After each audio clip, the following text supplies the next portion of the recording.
மதுரை குடும்ப சேனலை பார்க்கும் அனைத்து நண்பர்களுக்கும் வணக்கம். நம்ம இன்னைக்கு சிம்பிளாக பாஸ்தா எப்படி செய்கிறதுன்னு பார்க்க போகிறோம். இது பிகினர்ஸ்க்கு ரொம்ப ஈஸியாக இருக்கும். அதுக்கு முன்னாடி நம்ம சேனலை சப்ஸ்கிரைப் பண்ணாத நண்பர்கள் சப்ஸ்கிரைப் பண்ணிக்கோங்க. பக்கத்தில் இருக்க பெல் பட்டனை ப்ரெஸ் பண்ணிக்கோங்க. அப்போதான் நாங்கள் போடுற வீடியோ உங்களுக்கு சேரும். சரி வாங்க, அதுக்கு என்னென்ன தேவையான பொருட்கள்னு பார்க்கலாம். நான் 1 கப் பாஸ்தா எடுத்திருக்கேன். 1 வெங்காயம் நல்லா சின்னதாக கட் பண்ணி வச்சுருக்கேன். 2 தக்காளி எடுத்திருக்கேன். 1 கேரட்டை நீளமாக நறுக்கி வச்சுருக்கேன். கொஞ்சம் பட்டாணி, 1 பூண்டை சின்ன சின்னதாக கட் பண்ணி வச்சுருக்கேன். அப்புறம் 1 பச்சை மிளகாய் எடுத்திருக்கேன். அப்புறம் தக்காளி சாஸ், சோயா சாஸ் எடுத்திருக்கேன். உப்பு தேவையான அளவு, கொஞ்சம் ஸ்ப்ரிங் ஆனியன். ஸோ நம்ம இப்போ பாஸ்தா செய்ய போயிடலாம். நான் ஒரு பவுலில் தண்ணி ஊற்றி பாஸ்தாவை போட்டு கொதிக்க வைக்க போகிறேன்.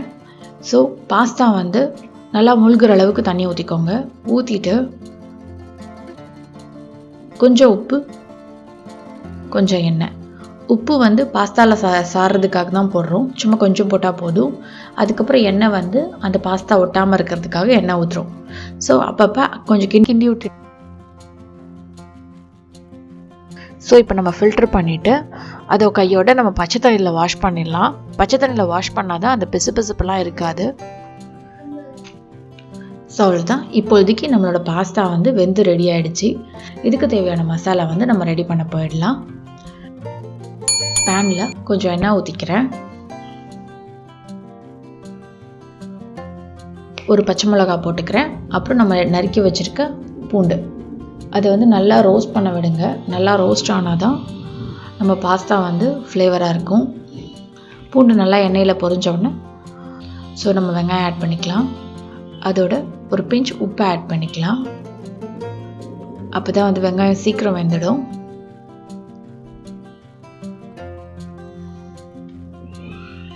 ஸோ இந்த கன்சிஸ்டன்சியில் வெந்தால் போதும் வெங்காயம். அதோட நம்ம வச்சுருக்க தக்காளி ஆட் பண்ணிக்கலாம். தக்காளி போட்டு லைட்டாக வதக்குனா போதும். வதக்கினோடனே நம்ம கேரட் ஆட் பண்ணிக்கலாம். ஸோ கேரட், அப்புறம் பட்டாணி, இன்னும் நீங்கள் வேறு ஏதாவது ஈஸியாக வேகிற காய்கறி வச்சுருந்தாலும் ஆட் பண்ணிக்கலாம். முட்டைக்கோஸ் ஆட் பண்ணிக்கலாம், காலிஃப்ளவர்ஸ், அந்த மாதிரி எது வேணாலும் ஆட் பண்ணிக்கலாம். இப்போதைக்கு நான் கேரட்டும் பட்டாணி மட்டும் நான் ஆட் பண்ணுறேன்.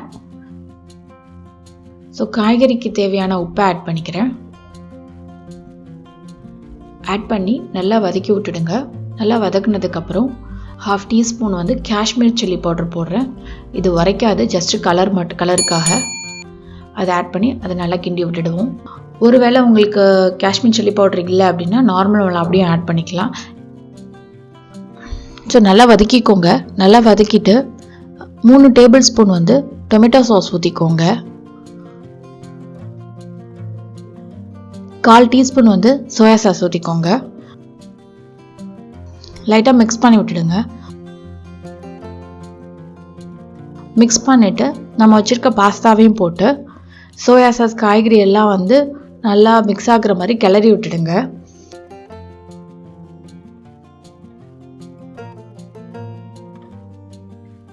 தேவைப்பட்டால் கொஞ்சம் உப்பு ஆட் பண்ணிக்கோங்க.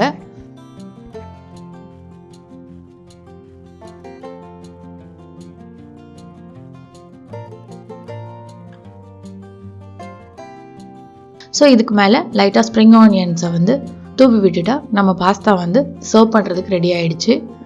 ஸோ நீங்களும் இந்த ரெசிபியை செஞ்சு பாருங்கள். கண்டிப்பாக உங்களுக்கு பிடிக்கும். செஞ்சு பார்த்துட்டு உங்கள் ஃபீட்பேக்ஸை எனக்கு கமெண்ட் பண்ணுங்கள். இந்த வீடியோ உங்களுக்கு பிடிச்சிருந்தா லைக் பண்ணுங்கள், ஷேர் பண்ணுங்கள்.